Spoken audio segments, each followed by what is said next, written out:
Welcome to the Shepherd's Pie, a slice of hope to raise faithful kids, where we focus on topics that impact young people today. I'm Antony Barone Kolenc.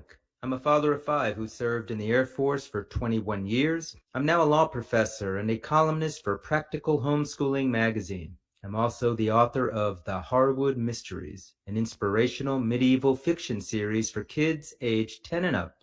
Here on the Shepherd's Pie, we want to inform, inspire, and help you to raise happy, healthy, faithful kids, whether you're a parent, a godparent, a youth pastor, anyone. In today's episode, we'll be looking at the pro-life movement and how it impacts young people today. My guest is Clarke Forsythe, the senior legal counsel at Americans United for Life, which is a pro-life advocacy group. And in the entertainment review segment of the show, I'll be reviewing the pro-life movie, October Baby.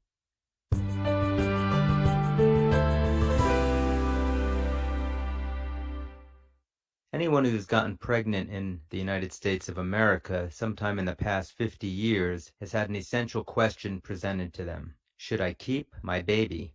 Now, for most people, especially for married couples in a stable relationship, that question probably isn't even contemplated because we recognize the joy and the incredible miracle of a new life, this new baby human that is forming within the womb.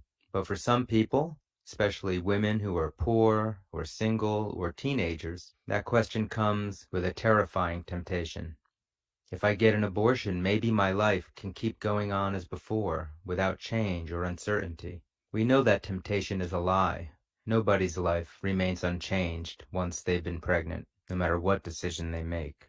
But thanks to the U.S. Supreme Court and its infamous Roe v. Wade decision in 1973, our society and our laws have placed the entire focus on the woman and the impact of the pregnancy on her medical condition, her emotional well-being, her economic situation.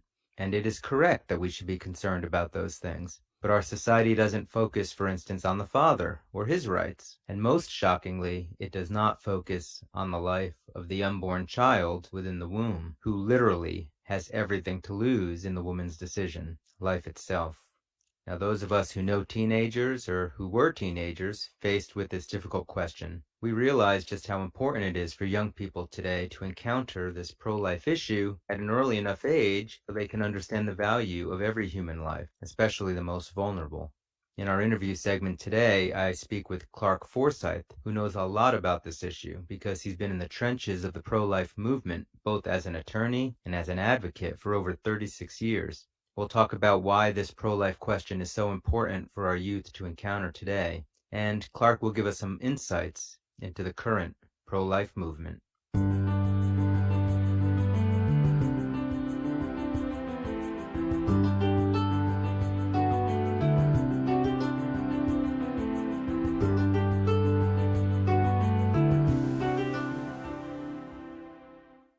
Today I'm with Clarke Forsythe, Senior Counsel at Americans United for Life, which is a pro-life law firm and advocacy group based in Washington, D.C., founded in 1971. He's worked there for 36 years. He's also the author of Abuse of Discretion, the Inside Story of Roe v.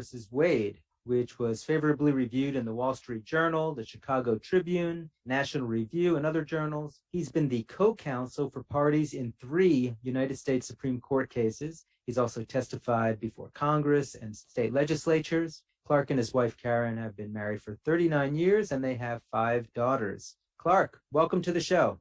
Thanks, Tony. It's great to be with you. This issue of culture of life, protecting the unborn, is such an important issue. To many, this is the civil rights issue of our day. And I know your organization, Americans United for Life, has been at the forefront of this for a very long time. Could you tell us a little bit about AUL? Sure. As you mentioned, this is AUL's 50th anniversary. We speak for human rights issues across the spectrum. One way of thinking about our mission is that we seek comprehensive legal protection for human life from conception to natural death. So we work in the courts and the legislatures, in public education, the media. I feel lucky to be involved in the work at this time. It's an exciting time. I know you've seen a lot of cases over the course of your career involving abortion, which will be my main focus for today. Are there a lot of cases that you've seen that actually involve young people? Young people, college age people, high school girls get abortions and are targeted for abortion. They are certainly involved not only in abortions day in and day out, but in these cases, because some of these cases involve parental notice laws, parental consent laws. They are very much involved in the abortion issue and have been affected and impacted by the abortion issue. You know, what always amazes me is how freely available abortion and contraception is to our young girls today without parents even having any say or knowledge. Could you speak to that a minute, just so our listeners get a sense of what's going on in that area? Parents have had a great deal of authority over the medical care of their children, their minor children, for, centuries. But in the last, I'd say 40, 50 years, there's been a big gap in that area when it comes to sexuality, reproduction, which includes contraception and abortion. A parent may still need to give consent if their minor child needs an aspirin in the local public school, but parents are largely excluded from that area in many states. It's a serious problem and a serious undermining of parental authority and involvement. Yeah, and it's remarkable to me that that's the norm in a lot of places. So I sometimes hear people say that the generation of young people today is more pro-life than our generation or our parents' generation even. I do see polling data. I also see it in various events. Obviously, the annual March for Life in DC shows a very energetic youth participation. It's a huge event, and youth make up a big part of it. And why do you think that might be, that our kids are more pro-life than we are these days?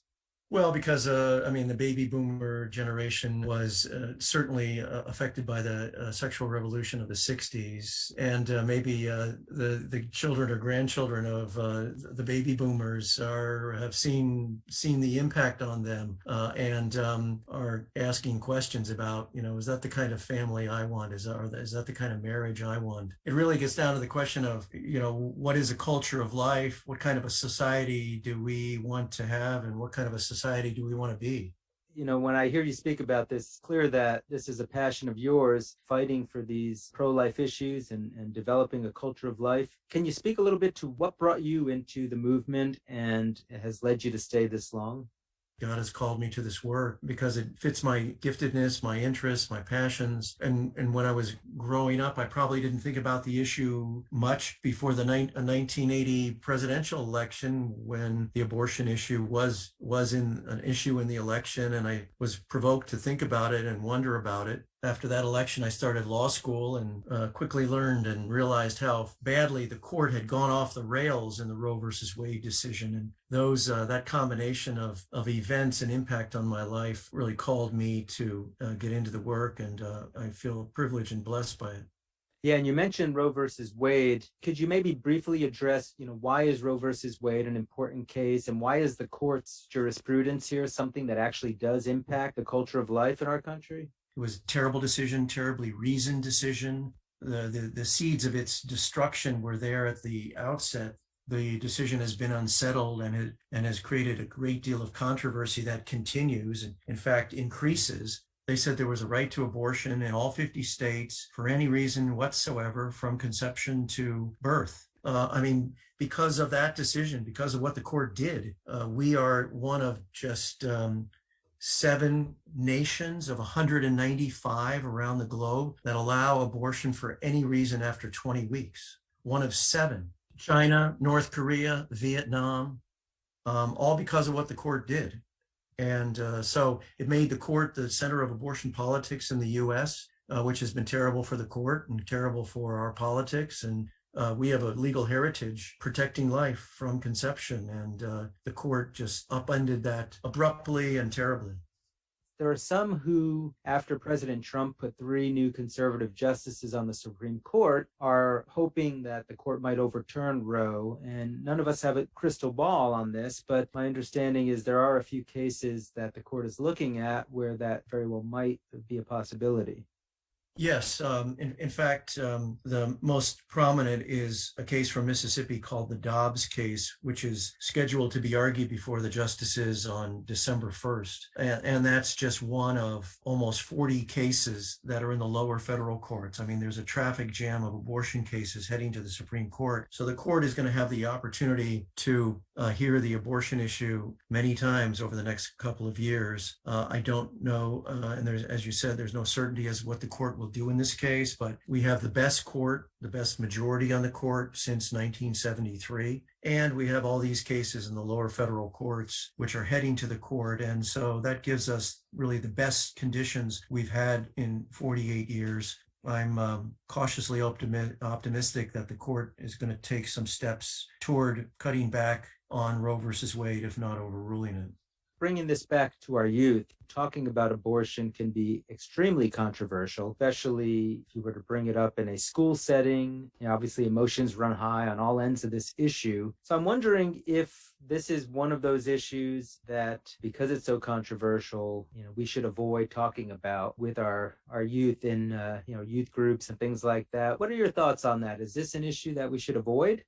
My wife and I have been married for nearly 40 years, and we've raised 5 daughters who are now have families of their own. And we talked about these issues with them throughout their upbringing for many reasons. One is they need to be informed about it, but they also need to know how to talk about it in a winsome way to, share with people and maintain positive relationships while talking about important issues. I mean, that's an important part of being a human being. It's an important part of being a citizen in a free democracy, knowing how to critically think about these issues too, which you don't often get in public schools these days, skills for critical thinking. And why do you think it's so important that our youth are hearing about this issue? I mean, more than they're getting from the mainstream media, at least. From the media, you get mostly negative stories, and you also get mostly political stories. But there are many other dimensions of these issues. The abortion clinic that's 3 miles away from my house, or the pregnancy care center that was after Planned Parenthood established an abortion clinic overnight and just kind of sprung it on the community under cover of darkness. We got together with some other couples, and we invited a pregnancy care center to open their doors next to the Planned Parenthood. And that has been had a wonderful impact on the community. So these issues are not distant. They're not in DC. They're right, next door. It's good to be politically informed, but it's also good to just think about acts of sacrifice and service that we can make in our local community, helping churches, helping parishes. That helps to create a culture of life and helps to make culture. I agree with you. And I'm wondering, though, when I look at our nation, if there's one issue that seems to truly divide us, it seems to be this abortion one. And it's frustrating because even in churches like the Catholic Church, where it's very clear that they are against abortion, if you polled the Catholics in America, there's a high percentage, maybe almost half of them, that seem to indicate they at least are somewhat in favor of abortion. So you kind of bring that down to their kids, and now they're sitting in your youth group or sitting in your classroom. How can you present this issue to them in a way that isn't going to immediately turn them off or be too controversial to talk about, do you think? It starts with the tone and how we talk about any particular issue. Questions are good, asking people to think about the different dimensions of things, but also, maybe not starting with talking about the Supreme Court or talking about politics, but talking about helping people in need, helping mothers and their children.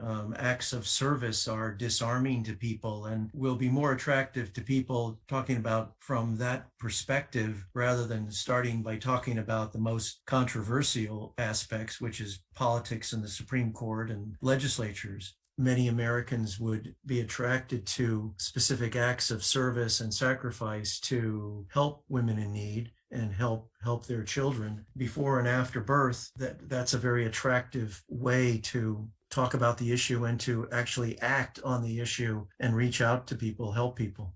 When I was teaching constitutional law at law schools and talking about the abortion issue, and we would obviously have to teach the Supreme Court's jurisprudence on abortion as part of a standard constitutional law class. And I always struggled with, well, how do I present this material in a way that isn't going to be controversial and rip the class apart, but would be thoughtful? What I used to do was play two videos. I would play sort of the Planned Parenthood shout your abortion commercials that they would put out that, had these women talking about how wonderful it was that they had an abortion. And then I found a clip of an abortion survivor who was giving a talk. Actually, I think it was at Franciscan University of Steubenville. And she has a cerebral palsy, and she was describing her life. And I kind of felt like if people could just put a face on the victims of abortion, it's got to be impactful.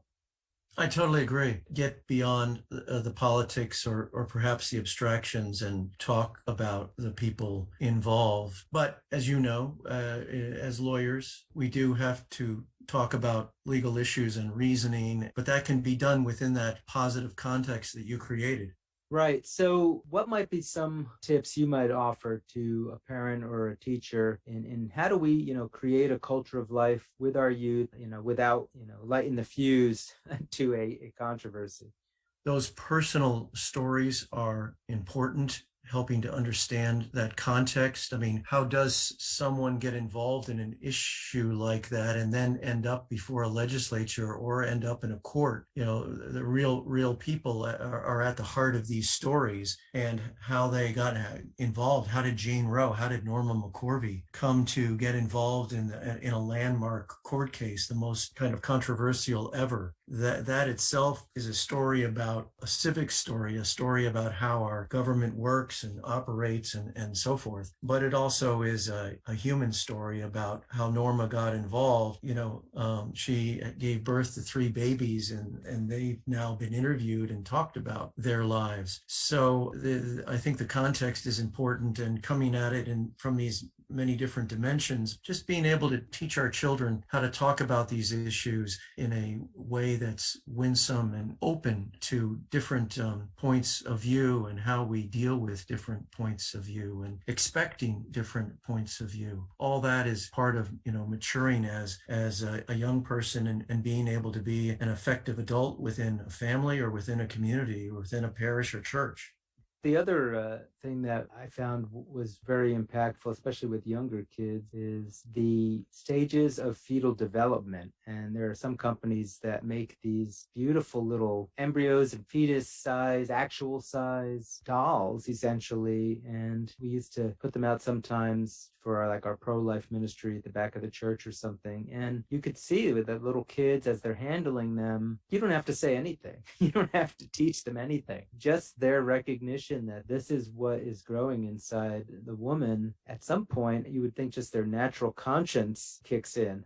Absolutely. And connected with that is, of course, the phenomenon of ultrasound and the impact it's had. We think about technology and how it impacts our lives, and sometimes we think about how technology negatively impacts our lives. But ultrasound is a marvelous technology that came on the commercial medical market in the U.S. just a couple of years after Roe versus Wade. I think the justices were blindsided by it. They didn't know it was coming on the market. They weren't informed about it. But it's permanently changed public opinion. Certainly that has given Americans more information about fetal development or human or prenatal development than perhaps any previous technology.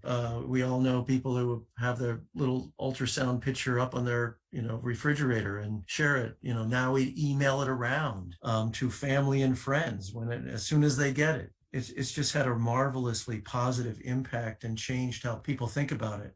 In fact, isn't that one of the strategies that groups like yours have been advocating in recent years, is to pass regulations so that before a woman would get an abortion, she should at least have the opportunity to look at an ultrasound of her child? Because I think the statistics bear out that when women are confronted with the reality of their baby in their womb, they will choose life more frequently. Yes, I mean, there's a fundamental principle of informed consent for medical procedures. If you're talking about an abortion, and the ultrasound needs to be part of that, if that technology exists and provides a unique window into what's happening in prenatal development, it has to be part of the informed consent process. How can a woman really be truly and fully informed without access to ultrasound? Yeah, and I think Justice O'Connor, I want to say it might even be in Casey, she might have talked about if a woman is not fully informed, and then she gets the abortion, the trauma later on when she, learns some of these facts might be very detrimental to her health. So there would be another reason to do that. Yes, that was in the plurality opinion by Justices O'Connor, Souter, and Kennedy, and the Casey opinion decision in 1992. And it was a remarkable admission by them. Especially because they left the holding of Roe intact. At the same time as they're recognizing this, they're allowing this system to be perpetuated. But as we're heading into the end of the interview, if people are really interested in Americans United for Life, how they can support them, or even are there ways for their youth to get involved? Can you speak to that? Sure. The best way to start is to go to our website for Americans United for Life, which is www.aul.org, where they can see the comprehensive nature of our work on creating a pro-life public policy in the United States, state by state. We're planning on January 1, 2022 to launch a new platform that allows people in any state to find out about bills affecting life in their state legislature, how to support them, how to contact their public officials. And we're very excited to see this helping people get involved and make an impact. That's excellent. And that is something that you can really tune into also. All right, last thing, you mentioned your Roe book. Tell us a little bit more about, some of the books or especially that one that you've written and how our listeners might get a hold of that. I would encourage your listeners to take a look at my book, Abuse of Discretion, the Inside Story of Roe versus Wade, because I present all the detail as to how the court went off the rails, abused the process, disregarded a lot of precedent, a lot of rules to declare a right to abortion and sweep away the abortion laws. Well, and I'm assuming they can get that on Amazon or anywhere else. Yep, it's published by Encounter Books in 2013, but obviously the easiest and least expensive way to get it is through Amazon. Wonderful. Clarke, there are so many other pro-life issues, as you mentioned, that are important to youth, and I hope you'll consider coming back on the show sometime in the future, and we can focus on one of those also. But in the meantime, I just want to say thank you for your time today. This has been super informative, and I really appreciate you taking the time out for this. Thanks, Tony. Be delighted to come back and talk more.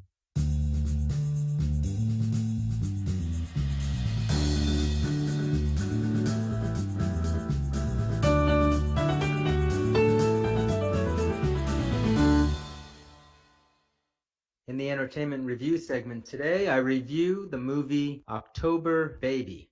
October is often pro-life month in many churches around the nation, so it would make sense that a pro-life movie would also bear the title October in it. And October Baby is very much a pro-life movie that I highly recommend for especially older teens, but also some younger teens who might be able to deal with the heavy subject matter in the movie. The movie was released in 2011. It received negative reviews by the critics, but wonderful praise by the audiences, and I can see why. The movie is wonderfully done. This is a movie that every teenager ought to see. This is not the typical pro-life movie. It doesn't involve a woman getting an abortion. It doesn't involve a woman even getting pregnant. The story is actually about a college freshman. The girl's name is Hannah, and she has some issues. She has epilepsy, she has asthma, she's suffering from depression, and the movie really opens up and you see that her life is a bit of a mess. It gets worse, though, because she learns early on that she was actually adopted, which she had never been told, and that her biological mother had attempted to get an abortion, but the abortion failed. Hannah is actually an abortion survivor. And the movie is really Hannah's journey struggling with the reality that her biological mother did not want her, not to mention the fact that her adopted parents did not tell her that she was adopted. It's a beautiful movie, it's a heartwarming movie, and it's a movie that very sensitively handles a very difficult subject matter. It's not a movie that vilifies mothers who choose abortion. Probably the most poignant scenes in the movie involve Hannah and her biological mother. Beautiful scenes, wonderfully acted by the biological mother. In my interview segment, I discussed with Clarke Forsythe a video clip I used to use in my constitutional law class, and I mentioned it was about an abortion survivor, but I didn't mention the woman's name. Her name is Gianna Jessen. Jessen. You can find clips of her speaking. And she was, in fact, born during a saline abortion. And she was a premature baby who survived, who has various health problems, including what she calls the gift of cerebral palsy. And she's a remarkable woman who really is, in all senses, the poster child for the pro-life movement because she is the face of the victim of abortion. Well, I bring this up because the inspiration for October Baby was, in fact, Jessen and her story, which was seen on YouTube by Christian filmmaker Alex Kendrick. Now, the movie definitely is from a Christian point of view, but it is not heavy-handed. It really portrays a Christian message of forgiveness and of hope and redemption. Now, the critics often do not like movies with a Christian message, and you can be sure they don't like movies with a pro-life message, and I suspect that might be what happened with this movie, because the movie is wonderfully acted, it is wonderfully written, it has some light moments, it really, for a good portion of the movie, is a road trip movie with a bunch of college students. There's a sweet romance between Hannah and another boy who accompanies her on the journey and helps her to find her biological mother. It definitely portrays Hannah as a troubled teenager with emotional issues related to her own self-esteem and her own self-worth. And it is some very deep subject matter. And for that reason, and that reason alone, parents of younger teenagers or children might want to hold off a few years before having them see this movie, or definitely watch it together with them. Because although there's nothing objectionable in language or sex or anything like that, it deals with some very heavy content involving a girl whose mother attempted to abort her as a baby. So that's a message that different parents will want to present at different times. Once again, it's a great movie, and although it was made in 2011, it is a movie that should be required watching for every teenager, and that is why I so highly recommend it today.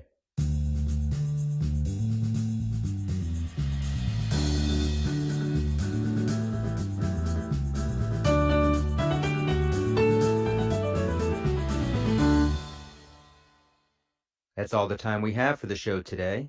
We spoke with Clarke Forsythe, the senior legal counsel at Americans United for Life, about the importance of the pro-life question to our young people today. And in the entertainment review segment of the show, I reviewed the amazing pro-life movie, October Baby. Again, this is Antony Barone Kolenc, and this has been The Shepherd's Pie. If any of you listening today have a question for me or a topic you'd like to have us cover on the show, please drop me a line on my website at antonykolenc.com. That's ANTONYKOLENC.com. Also, if you visit my website, you can learn more about my historical fiction series for kids, The Harwood Mysteries. I'll end as always with my wife's favorite scripture quote from Romans 8:28. We know that all things work for good for those who love God, who are called according to his purpose. May the Lord bless and keep you this week.